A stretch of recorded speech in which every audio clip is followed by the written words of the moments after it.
Kawikaan 10:28.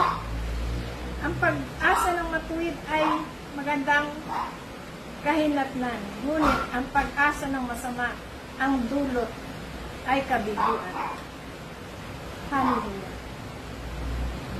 Ibig sabihin, ang mga matuwid ay maganda ang mararating, maganda ang kahinatnan, at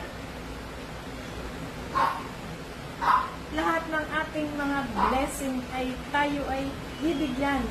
Ang lahat nating pangailangan ay Panginoon ang magbibigay ng tagumpay sa atin. Sabi, ang pag-asa ng matuwid ay may magandang kahinatnan. Ngunit ang pag-asa ng masama, ang dulot ay kabiguan. Kaya kahit anong balakin ng masasama, bakit sila nabibig? Kahit anong gawin ng masasama,